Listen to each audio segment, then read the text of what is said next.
Iya, shalom, merdeka.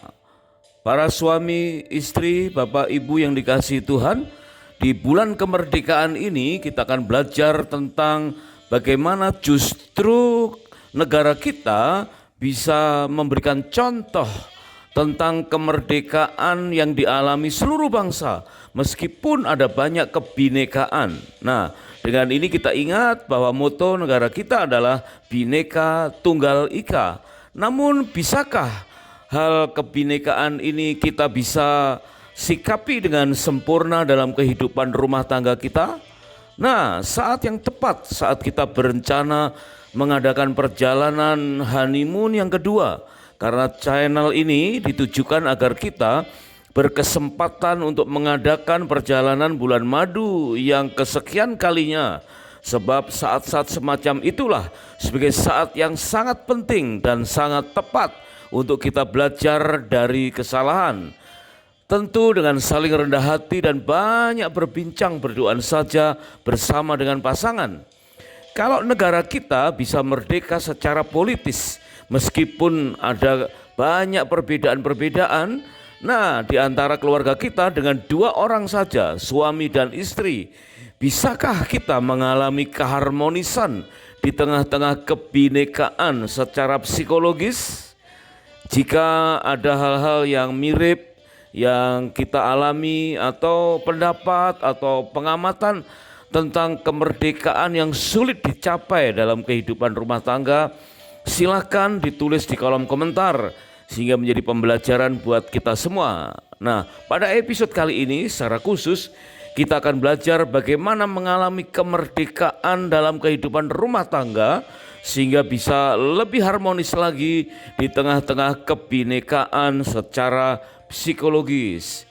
Yuk kita mulai.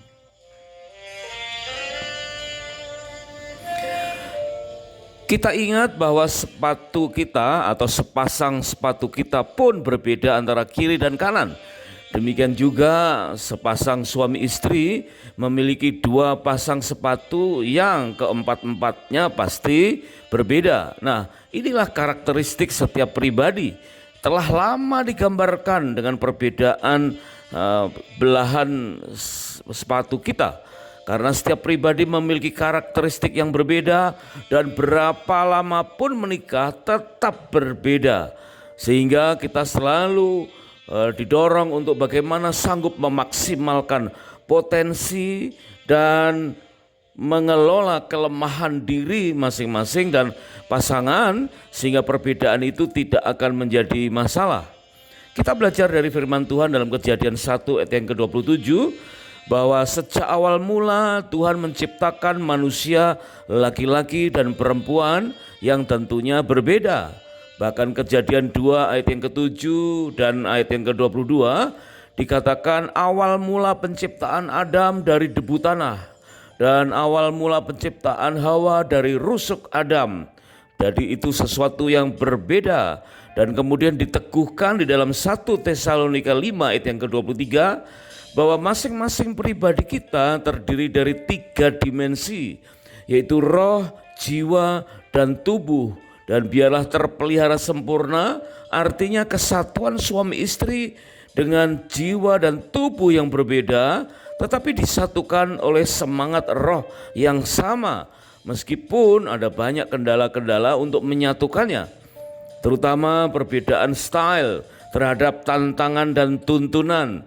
Bagaimana setiap kita mungkin bisa berbeda saat merespon cuaca di pagi hari. Ada yang senang cuaca cerah, ada yang kurang suka dengan cuaca yang mendung, ya, ada yang senang bercengkrama di tempat yang hening atau justru suka arung jeram yang sangat menyeramkan, ya. Ada yang perlu dicontohi atau menerima keteladanan terlebih dahulu sebelum melakukan sesuatu. Ada juga beda style terhadap udahlah kita harus bisa membabat hutan, ya, babat alas. Bagaimana kita bisa menjadi pionir. Nah, hal-hal demikian ternyata telah diteguhkan oleh firman Tuhan, yaitu bahwa Allah menciptakan perbedaan jenis kelamin, perbedaan temperamen, dan tidak ada temperamen yang lebih baik atau yang lebih buruk, karena semuanya diproses oleh masing-masing, terutama pasangan suami dan istri, agar menjadi lebih tajam di dalam kehidupan berumah tangga. Sebab itu ada banyak perbedaan area-area yang seringkali membuat kita kurang siap menghadapinya.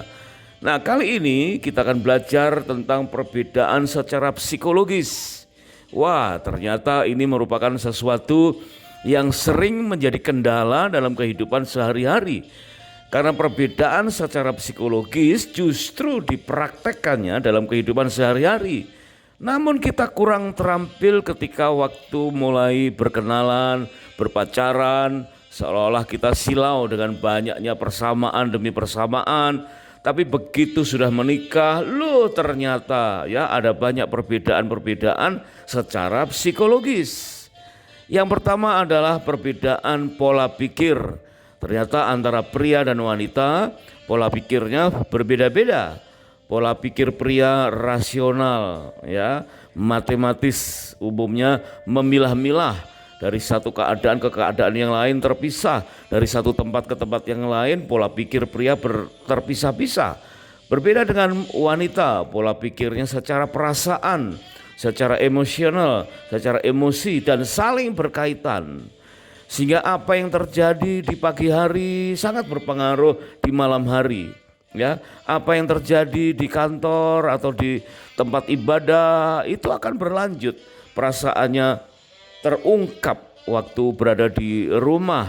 Demikian juga sebaliknya, apa yang ada di rumah akan terpengaruh waktu ada di dalam perjalanan atau sedang beraktivitas di luar rumah. Itulah perbedaan pola pikir pria dan wanita. Pria rasional dan memilah-milah, dan wanita emosional dan saling berkaitan. Kemudian jangkauan berpikir. Wah, ternyata pria memiliki jangkauan berpikir jauh tapi sempit. Artinya senang memikirkan hal-hal yang jauh ke depan, 5 tahun ke depan, bahkan 15 tahun ke depan atau 25 tahun ke depan. Wah, pria sangat suka jika diajak untuk berpikir planning ke depan, tetapi sempit, artinya kurang peduli dengan resiko-resikonya. Dan ternyata ini bisa dilengkapi oleh seorang penolong, yaitu istri, yang jangkauan berpikirnya dekat tetapi melebar. Wah, ini sangat kontras perbedaannya, ya. Istri tidak bisa berpikir untuk planning jangka panjang, tetapi cukup berpikir yang dekat-dekat saja, yang realitas yang sekarang ini ada, ya. Dan melebar ke hal-hal yang mungkin tidak pernah dipikirkan oleh para suami. Sehingga ketika suami ingin mengajak istri berbincang tentang rumah, tentang masa depan anak yang 5 atau 10 tahun ke depan, seringkali istri berkata, udahlah ya, itu nanti aja, kita berserah pada Tuhan. Yes, memang kita perlu berserah kepada Tuhan. Tapi ingatlah, suami memang jangkauan berpikirnya jauh tetapi sempit. Alangkah indahnya jika hal demikian diisi oleh jangkauan berpikir cara wanita, yaitu dekat tetapi melebar. Yang dekat dirinci sehingga resiko-resiko yang tak terpikirkan oleh suami bisa diketahui bersama. Jika suami dan istri bekerja sama mengatasi perbedaan secara psikologis ini, maka rumah tangga akan punya pola pikir rasional yang seimbang, emosional yang seimbang, jangkauan berpikir yang jauh tetapi sempit seimbang dengan dekat tetapi melebar. Ya, ingat saja bahwa istri sangat suka jika diajak berbincang, kira-kira minggu ini apa yang perlu kita selesaikan, tanggung jawab kita bulan ini apa saja, ya, pembayaran apa saja, cicilan rumah, mobil apa saja, ya. Dan itu sangat detail dan sangat-sangat terinci. Itulah memang jangkauan berpikir istri yang sesungguhnya Tuhan sudah siapkan untuk melengkapi para suami yang jangkauan berpikirnya jauh tetapi sempit, sehingga rumah tangga ini perlu menyatukan jangkauan berpikir sehingga menjadi lebih sehat dan harmonis. Nah, kemudian yang ketiga tentang pola bicara. Pria dan wanita sangat berbeda pola berbicara ketika menceritakan hal yang sama. Ya, hal yang sama diceritakan oleh seorang pria dengan lebih sedikit kata-kata. Ya, simple, ya, tegas. Tetapi wanita mengungkapkan hal yang sama itu perlu kata-kata yang lebih banyak, ya.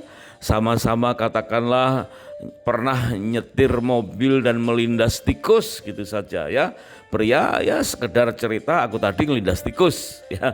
Tetapi wanita wah diawali dengan perasaan yang kurang enak, lihat kiri dan kanan, ternyata terasa ada gerenjel sedikit, dan ternyata aduh di belakang terlihat tikus keleparan, ya, terlindas.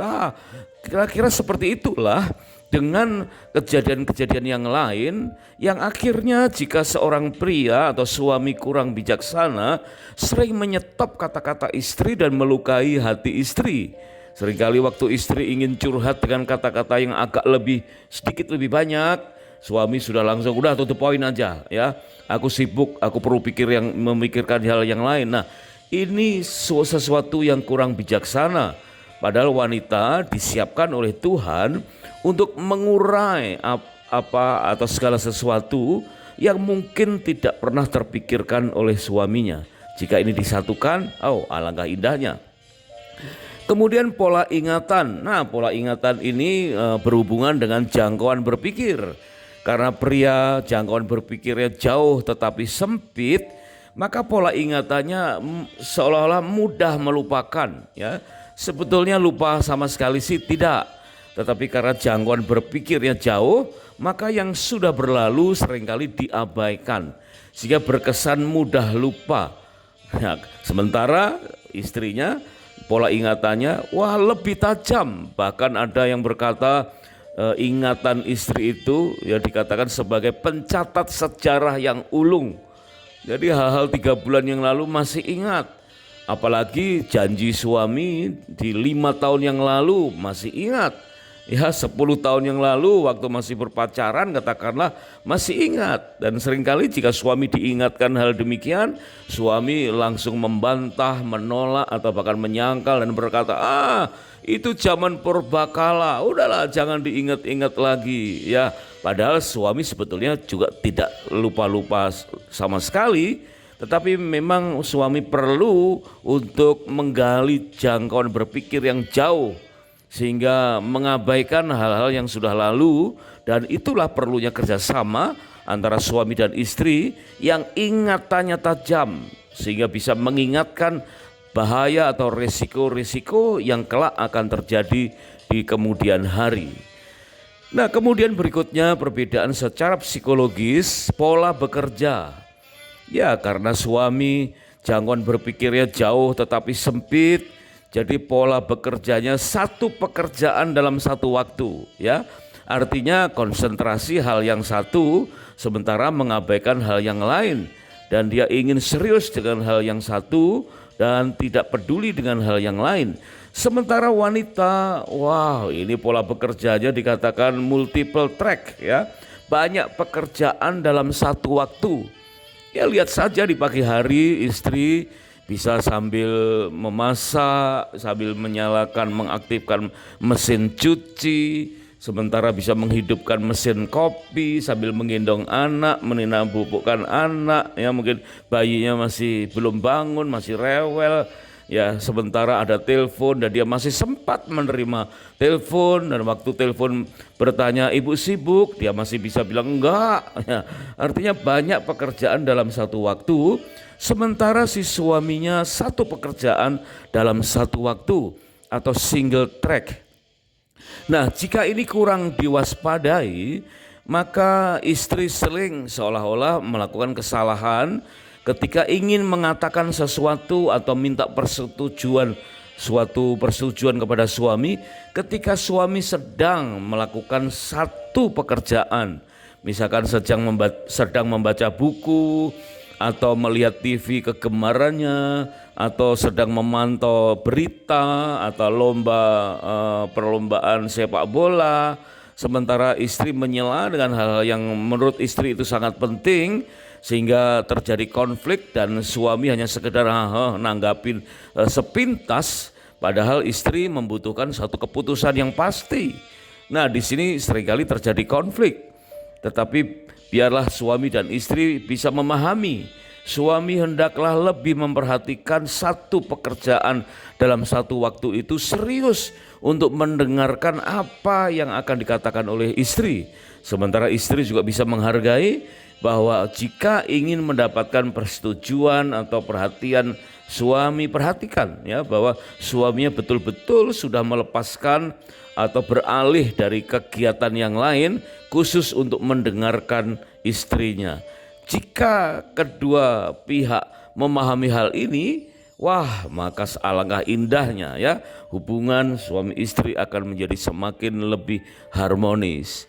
Bapak, Ibu, suami istri yang sedang mengadakan honeymoon yang kedua, merdeka. Nah, perbedaan berikutnya adalah pola belanja. Wah, pola shopping ternyata sering kali kita kurang waspada. Ya, di mana seorang pria, seorang suami umumnya pola shoppingnya, pola belanjanya terkonsentrasi.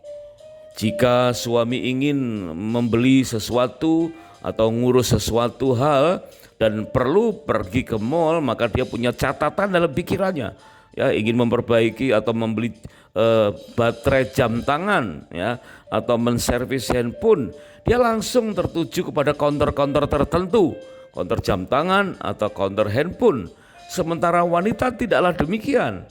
Sama-sama punya tujuan ke counter jam tangan atau handphone, tapi dia bisa berputar-putar, berobservasi. Ya, orang bilang mungkin sedang berdoa keliling, ya, mengelilingi mall demi mall dan melihat tulisan sale, sale, sale, sale 80%, 70%, 50%, dan matanya sangat tertuju dengan angka yang besar. Ya, meskipun kita tahu harga netonya belum tentu jauh lebih murah daripada sebelumnya, tapi bagi wanita, wah, pola shopping yang observatif inilah yang menjadi seringkali pertentangan dengan para suami yang terkonsentrasi. Nah, jika hal demikian kita bisa pahami bersama, maka bisa dirunding ya, apakah terkonsentrasinya sudah terselesaikan atau ditunda. Setelah ini baru dipersilakan istri untuk berobservasi. Nah, seringkali kita mendengar ada joke ya, betapa suami istri terlihat mesra di mall bergandengan, kemudian suami bilang, ini mah bukan mesra, ini mah memegang istri supaya nggak kemana-mana ya, langsung ke tujuan, supaya tidak membuat tanda-tanda heran ya dengan memakai kartu kredit, tanda-tanda itu, dan kemudian akhir bulan terheran-heran dengan tagihannya. Nah, inilah yang seringkali menjadikan perbedaan secara psikologis dalam hal pola shopping menjadi pertentangan atau ya konflik di dalam kehidupan rumah tangga. Beberapa kekuatan dan kelemahan dari masing-masing temperamen juga sering kali membuat konflik dan kurang merasakan kemerdekaan dalam keharmonisan rumah tangga. Ada 4 varian utama dalam temperamen manusia. Kita tahu dominan atau kolerik ya dengan kriteria-kriteria tertentu, kemudian intim atau sanguin ya, kemudian stabil atau plekmatis, dan cermat atau melankolis. Dan masing-masing pribadi hendaklah mengenali temperamennya masing-masing dan kemudian menyelaraskan dengan temperamen yang diakui oleh pasangannya. Karena seringkali pasangan masing-masing pribadi juga ingin mendapatkan penetapan dalam pengakuan pasangan, oh temperamenku ini, oh temperamenmu itu. Jika kita sudah sepakat, maka kita mudah untuk memperkuat kekuatan kita dan memperkecil kelemahan kita, sehingga sepasang suami istri yang umumnya temperamennya berbeda nyata bisa bekerja sama dan tetap merdeka harmonis dalam kehidupan rumah tangganya. Bapak, Ibu, suami istri yang sedang mengadakan honeymoon yang kedua, Seringkali di dunia kerja atau di marketplace waktu kita meeting, kita mudah mengenali orang-orang lain di antara kolega kita atau teman-teman bekerja sebagai orang-orang yang bertemperamen spesifik. Tapi seringkali kita kurang terampil mengenali temperamen pasangan kita sendiri. Contohnya saja, ya maaf, disamakan dengan perbedaan tingkah laku binatang atau hewan, ya. Ini bukan merendahkan sesama kita, bukan, mohon maaf, ya. Ini hanya gambaran secara psikologis. Ada beberapa orang yang galaknya bukan main. Nah, ini digambarkan seperti anjing yang gampang tersulut emosi, ya, mudah menggonggong. Nah, mungkin ada beberapa dari kita yang seperti itu. Atau digambarkan nurut banget seperti kuda yang meskipun potensinya besar, tapi dia bisa tunduk taat dengan suitan atau siulan, ya. Bersiul sedikit saja kuda itu menurut. Ada beberapa orang yang seperti itu, nurut banget, ya. Atau gaya monyet yang sok tahu, ya, suka tertawa, manggut-manggut, garuk-garuk, seolah-olah sok tahu. Mungkin ada beberapa orang yang kita gambarkan seperti itu. Atau ada seperti kodok yang digambarkan seperti ngoceh terus, cerewet, ya, apa-apa dikomentari dan gak ada apapun, yang ngobrol sendiri, bergumam sendiri seperti kodok yang sedang ngorek, ya, sedang ngoceh. Atau beberapa orang kita kenali seperti kelinci atau rusa yang pemalu, imut-imut, ya. Kelihatannya sedikit berbicara, diem, tapi belum tentu kita bisa nebak kira-kira perasaannya setuju atau tidak di dalam rapat itu. Kalau kita lagi meeting, kita kesulitan menebak, ya, orang-orang yang model seperti kelinci atau rusa yang pemalu dan imut-imut. Mungkin ada 1-2 orang yang sifatnya seperti landak yang berbulu keras, berbulu tajam, yang sikapnya seolah-olah nolak melulu. Dari gesturnya, tatapan matanya, seolah kalau ada ide atau pendapat yang lain selalu sikapnya seperti menolak, ya, seperti oposisi, sehingga kita seolah-olah bisa menghakimi orang yang sulit untuk diajak kerjasama meskipun belum tentu, ya. Ada juga orang yang kita nilai cuek, diem, seperti badak, ya. Badak yang berwibawa, diam saja, nggak ada suaranya, ya, tak terdengar komentarnya, diam saja. Dan mungkin kita seringkali kaget begitu diminta untuk berpendapat, ternyata pendapatnya ya lebih baik atau lebih brilian. Kemudian ada seorang yang mungkin karena gestur tubuhnya lebih tinggi, seperti jerapah yang tinggi, ya, kemudian berbicara sedikit-sedikit dan berkesan sok atau arogan, ya. Ya, seringkali kita lebih cepat mengenali orang yang seperti ini dan kita lebih berhati-hati dengan jerapah yang sok atau arogan karena memang mungkin gesturnya memang lebih jangkung dan lebih tinggi. Atau ada seseorang yang seperti rubah, tanya yang enggak-enggak, salah kata pun dipersoalkan, ya, belibet sedikit saja pasti disenyumin atau dikomentarin. Nah, hal demikian kita mudah untuk mengetahui di antara teman-teman atau kolega kita. Tapi perhatikan, seringkali kita kesulitan mengenali keadaan pasangan kita sendiri, sehingga kita seringkali kurang puas dengan respon yang diberikan oleh pasangan kita. Firman Tuhan menggambarkan tentang perbedaan temperamen itu jelas di dalam kitab Amsal pasal yang ke-30. Kalau kita perhatikan ayat yang ke-11 sampai dengan ayat yang ke-14 menggambarkan tentang temperamen seseorang yang melankolis, plekmatis, sanguinis, dan koleris. Bahkan Alkitab mencatat bahwa temperamen manusia digambarkan seolah seperti semut. Digambarkan semut, ya, yang hemat menyimpan makanannya di musim kering, ya, untuk persiapan di musim hujan. Atau manusia digambarkan sebagai pelanduk, ya, safety player yang membangun sarangnya di bukit batu. Nah, kita perlu mengenali demikian, ya. Kemudian belalang yang tidak ada komandannya tetapi kompak, bisa menghabiskan satu lahan dengan begitu cepat. Nah, mungkin ada beberapa orang di antara kita yang mempunyai temperamen seperti itu. Atau Alkitab menggambarkan seperti cicak yang dapat ditangkap tangan tetapi ada di kamar raja. Wah, Ini benar-benar pribadi seseorang ya yang anti barrier ya. Pokoknya udahlah gimana nanti ya.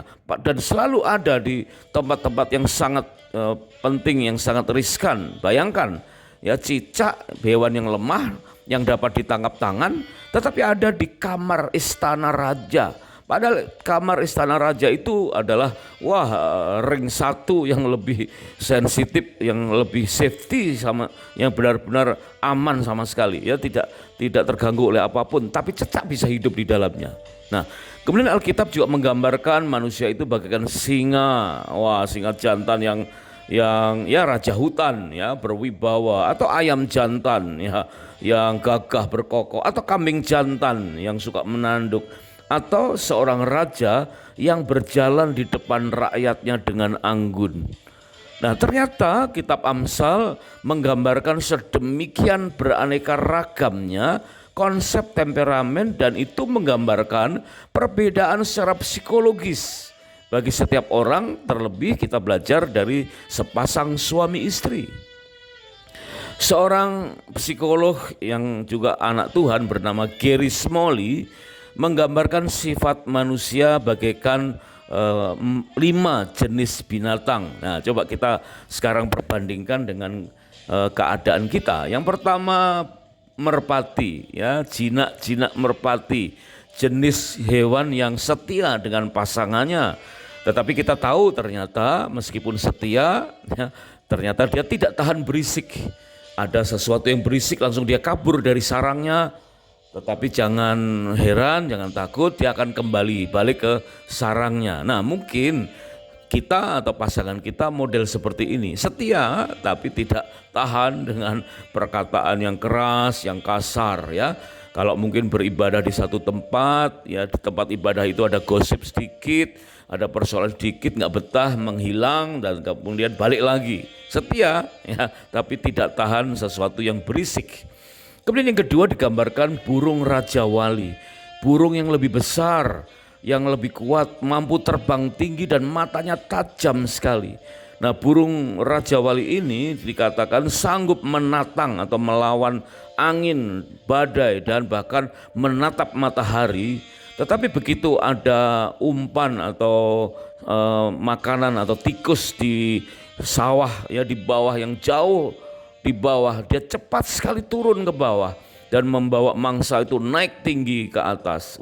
Itulah temperamen seseorang yang suka berkeliling-keliling, tetapi begitu ada sesuatu urusan cepat parkir ya. Contohnya kalau salesman cocok sekali dengan temperamen seperti ini ya, berkeliling dari satu customer ke customer yang lain, kemudian mengambil tagihan atau mempromosikan barang. Nah, orang demikian akan kesulitan bekerja di balik meja meskipun pendidikannya katakanlah teknologi komputer yang menuntut dia harus ada di balik meja. Dia akan lebih suka di jalanan dan melakukan aktivitas outdoor. Kemudian temperamen yang ketiga digambarkan harimau, singa ya, raja hutan ya, yang aumannya keras, berwibawa. Seseorang yang digambarkan seperti ini dikatakan kalau meeting usulnya banyak, pendapatnya banyak, kata-katanya berwibawa ya, kalimat-kalimatnya sangat tegas, ide-idenya brilian. Tetapi begitu diberikan tugas, tanggung jawab sesuai dengan idenya, dia selalu menolak. Udahlah, saya kan cuma punya ide, cari aja orang yang lebih tepat. Ya memang demikianlah keadaan orang semacam singa atau harimau ini. Berwibawa, banyak idenya, pendapatnya brilian, ya tetapi tidak ada harimau penarik beban. Ya, harimau itu sangat berwibawa dengan aumannya, dengan komentarnya ya yang kritis, tetapi tidak mudah untuk mengambil bagian, bertanggung jawab, menjadi pelaksana. Kemudian yang keempat adalah burung unta, quail.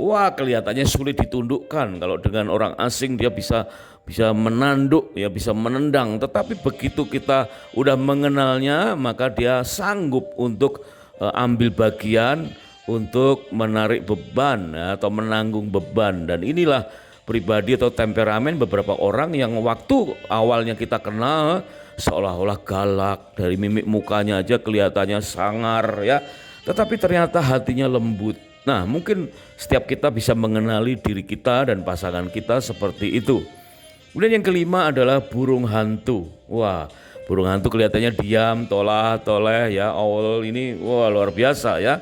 Tidak bersuara tapi matanya berkedip-kedip. Kalau lagi meeting kita mudah mengenalinya sebagai orang yang nggak banyak bicara, dan dikatakan orang yang kurang banyak berbicara justru kita anggap sebagai orang yang bijaksana. Nah, coba kita lihat saja, jika memang kalau sesuatu itu mengena dengan konsennya, maka dia akan keluar kata-kata yang bijaksana. Bisa saja kita atau pasangan kita mirip seperti itu ya. Kalau orang bilang seperti gong, jika tidak dipukul tidak akan berbunyi. Nah, begitu dipukul bunyinya sangat indah, sangat merdu. Nah, dari kelima temperamen ini menurut Gary Smalley ada kelebihan dan ada kekurangannya. Baiklah kita mengenali ya diri kita dan pasangan kita sehingga kita bisa mengharmonisasikan perbedaan temperamen ini sehingga bisa memenuhi apa yang dikatakan firman Tuhan di dalam Ulangan pasal 24 ayat yang kelima. Inilah pentingnya honeymoon atau bulan madu yang kedua. Dikatakan yaitu apabila seseorang baru saja menikah, maka selama 1 tahun ia harus dibebaskan dari semua tugas hanya untuk menyenangkan atau menyukakan hati pasangannya. Dan visi ini tertuang di kitab Ulangan yang artinya perlu diulang-ulang. Karena betapa kita kesulitan untuk mengenali temperamen kita sendiri, apalagi mengenali temperamen pasangan, sehingga seringkali terjadi konflik. Jika kita belajar tentang murid-murid atau rasul-rasul atau tokoh-tokoh di Perjanjian Baru, maka kita bisa analogikan kalau temperamen dominan itu contohnya adalah Petrus ya, koleris ya. Petrus itu spontan dan sedikit nampak arogan ya, begitu kecewa sedikit langsung menyangkal 3 kali. Nah, seperti itulah ya. Atau yang kedua, Yohanes digambarkan sebagai sanguin atau intim ya, yang bisa membaca pikiran Tuhan, sehingga Yohanes dipercaya menulis kitab Wahyu yang berisi pikiran Tuhan sampai ke akhir zaman. Kemudian yang ketiga adalah Thomas ya, temperamen yang stabil, pragmatis, kekeh, pegang rambu. Wah, benar-benar Thomas ini detail, rinci, tetapi betul-betul yang faktual, ada datanya ya. Maka Thomas dalam kisahnya berkata, aku tidak akan percaya bahwa Yesus sanggup bangkit sebelum aku melihat dengan mata kepalaku sendiri. Wah, untung Tuhan baik dan menjumpai Thomas secara pribadi. Nah, inilah temperamen yang baik ya, semua temperamen baik. Dan Thomas ambil bagian sebagai contoh, sebagai pragmatis murni. Kemudian yang keempat, Lukas, orang tabib yang cermat, detail dan rinci. Segala sesuatu ada perencanaannya. Ya, ke depan harus ada planning yang rapi. Sehingga temperamen seperti Lukas ini, jika itu ada dalam diri seorang istri, maka istri sangat-sangat senang jika merencanakan keuangan dengan baik. Ya, maka seolah-olah uang mudah masuk tetapi sulit keluar. Itu komentar suami yang kurang paham dengan temperamen istri yang mirip seperti Lukas, orang tabib yang cermat ya, yang melankolis. Ya, atau sebaliknya suami ada juga yang seperti Lukas yang melankolis, yang cermat, detail dan rinci. Nah, alangkah baiknya kita saling menyenangkan dengan cara mengenal pasangan kita dengan baik dan kemudian temukan bayi kesatuan ya. Satukan ya, harmonisasikan sehingga kita bisa menerima pasangan kita apa adanya ya, kelebihan dan kekurangannya.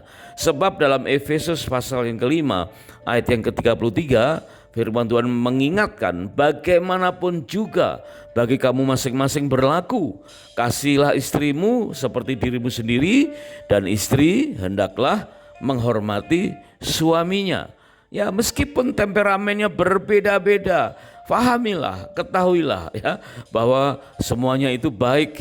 Tidak ada temperamen yang lebih baik atau lebih buruk, tetapi bagaimana kita mengenal dan mengharmonisasikan temperamen itu sehingga menjadi sesuatu yang harmonis. Ya, berbeda-beda tetapi jadi lebih indah di dalam kehidupan sehari-hari. Bapak, Ibu, suami istri yang sedang mengadakan honeymoon yang kedua, merdeka. Ya, jika masing-masing memahami temperamennya dan bisa mengenal temperamen pasangan, maka kejadian-kejadian yang penuh dengan konflik drama yang lalu bisa diminimalkan. Nah, kejadian-kejadian seperti itu akhirnya bisa menyelaraskan untuk kita bisa menikmati kemerdekaan dalam keharmonisan dalam kehidupan rumah tangga sehingga lebih harmonis. Terima kasih sudah menyimak. Kami sangat bersuka cita jika episode ini dapat menjadi berkat dan berkenan untuk subscribe atau like dan silakan di-share ke pasangan yang lain. Jika ada kesaksian, pendapat, pengamatan ya tentang hal yang serupa, silakan ditulis di kolom komentar sehingga menjadi berkat bagi kita semua. Sampai jumpa pada episode berikutnya. Merdeka, dan kiranya Tuhan memberkati rumah tangga dan pernikahan kita dengan berlimpah-limpah. God bless.